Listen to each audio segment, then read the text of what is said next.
Hello, my name is Diego Villanueva, your new chess teacher. Welcome to my channel, and in this video we will see the second part of the study of pawn endgames. Also, we will see problems proposed by Mark Dorevsky related to the topic of the key squares to reinforce the first class. I just want to remind you that the key squares are what we call those squares whose occupation by our king assures victory. The stronger side must seek to reach those squares with the king, and the weaker side must prevent the other side from reaching those squares. If you don't understand the concept of key squares very well, then I invite you to watch the first video of this series. We start with this exercise. Why to play and win.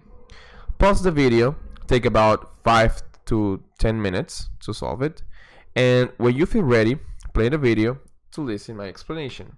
Okay, so the reason why white has the advantage is because his king on f1 is more active since it is closer to the pawns where the black king is far away. So the plan to win here is to take the black pawn on h5 first. For this, there are two routes. The first is king g1, then h2, h3, h4, and h5. The other one is king f2, king g3, king h4, king h5. Okay? So it's here when a chess player must calculate.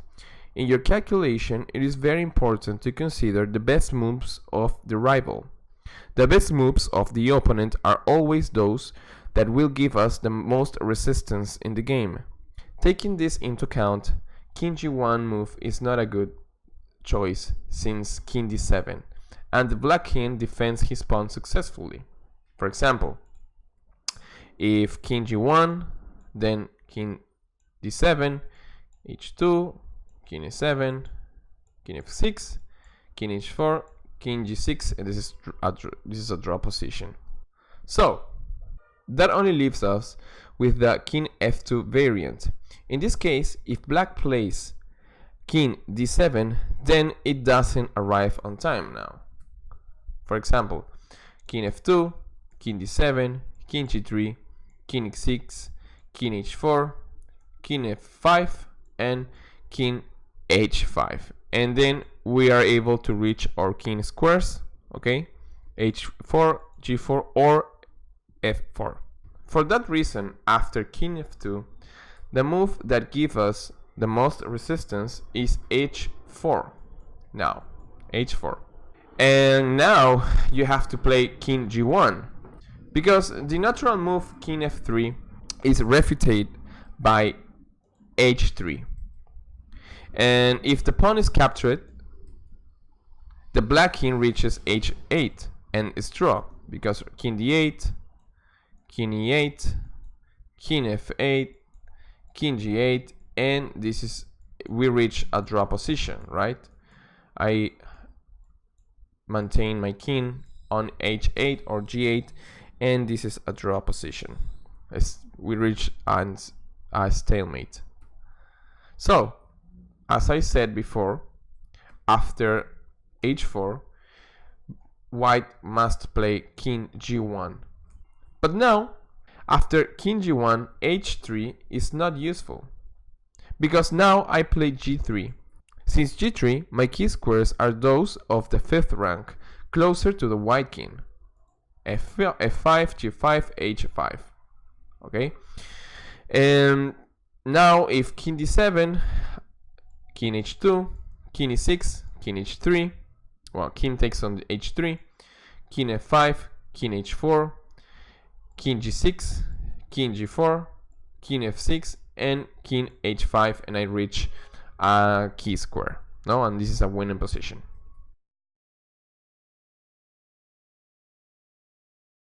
So in his book Endgame Manual, Dorevsky always proposes at the end of each chapter a list of positions which they label as tragicomedies, which are a recompilation of bad experiences that strong players took away for not remembering the issue of key squares.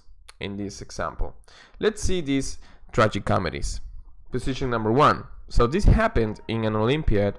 In this position, the board number 1 of Scotland calculated that after king e5, his white pawn is lost, so she decided to resign. It is true, after king e5, the white pawn is lost.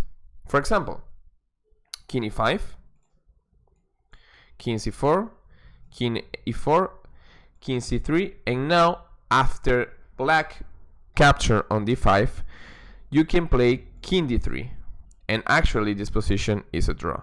It wasn't necessary to resign in this position. Now let's take a look at tragic comedy number 2. White king is on check.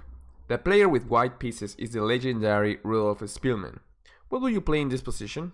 Pause the video and take 1 minute to find the best move. Well, in this position we have several options. For example, king g3 is enough to draw. But white played rook f4, which is a bad move because now king g5 is coming and black threatens your rook. White resigned because after rook takes rook and king takes rook, white have to play, giving away a key square. For example, if king g3, then king e4, and if king e3, king g4, and this is enough to win.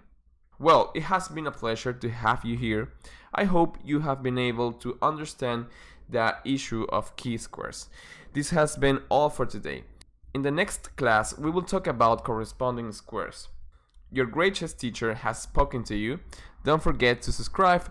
Please like the video and share the video if you like it. That would help me a lot. Thanks. Until the next time.